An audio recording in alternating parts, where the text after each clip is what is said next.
are safe and healthy during this COVID pandemic. My name is Olivia Krivitsky, and today I'm going to be discussing the ketogenic diet and its mechanisms and its relationship to the diabetic eye. Now, why did I choose to focus on the diabetic eye? Well, over 8 million people worldwide are affected and have been diagnosed with ocular conditions associated with their diabetic phenotype. And the underwhelming amount of treatments that are available for the diseases of the diabetic eye were really alarming to me. And that's ultimately why I wanted to focus and find a viable treatment for the diseases of the diabetic eye. Now, the ketogenic diet, what is that and what does that have to do with the diabetic eye?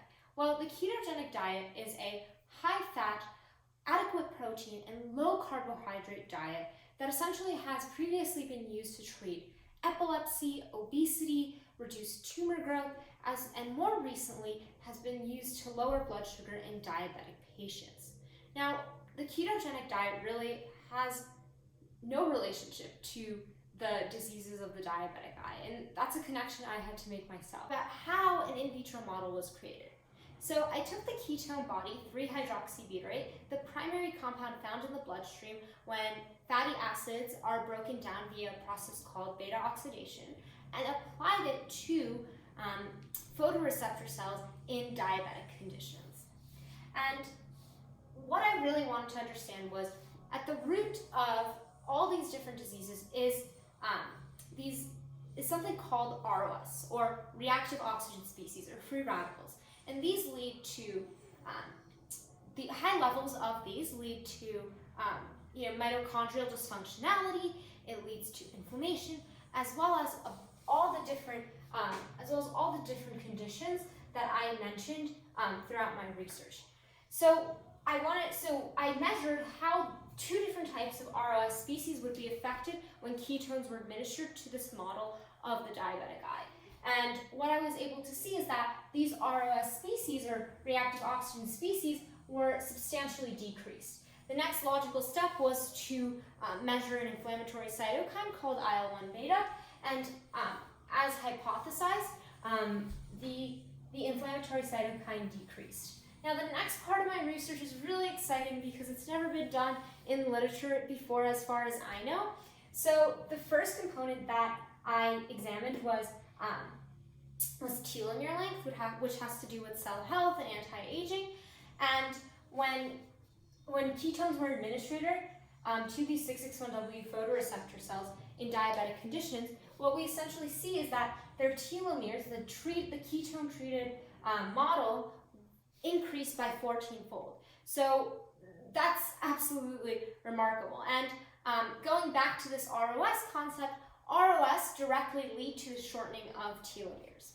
The next thing that I did was examine how VEGF-A secretion essentially impacted, how ketones impacted VEGF-A secretion and angiogenesis. So VEGF-A is a protein that leads to blood vessel formation, or a process known as angiogenesis, which is really detrimental in the eyes because it leads to blindness.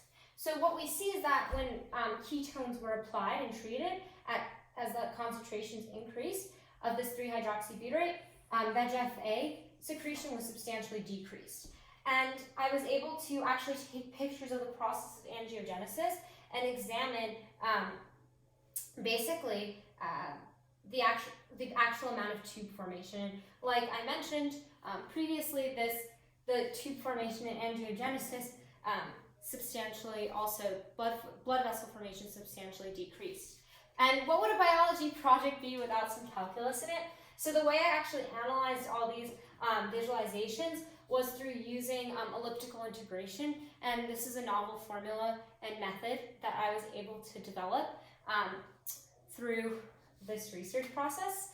And the last thing that I examined was the integrity of the blood-retinal barrier. And what I saw is that when treated with ketones, the blood-retinal barrier within a model of the diabetic eye was maintained.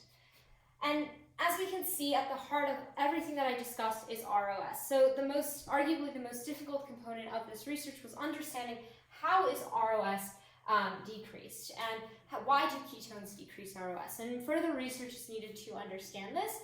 My hypothesis is that the presence, basically ketone bodies lead to the presence of something called uncoupled protein channels, which essentially allow for the greater diffusion of hydrogen ions through the concentration gradient, which leads to this potential use of these excess free radicals and the neutralization of basically hydrogen ions. And that's a fancy way of saying that we're repurposing these free radicals to make water. So I hope you guys learned something new today in regards to my research and further understand the relationship between the ketogenic diet and a model of the diabetic eye. So have a great day and let me know if you have any questions.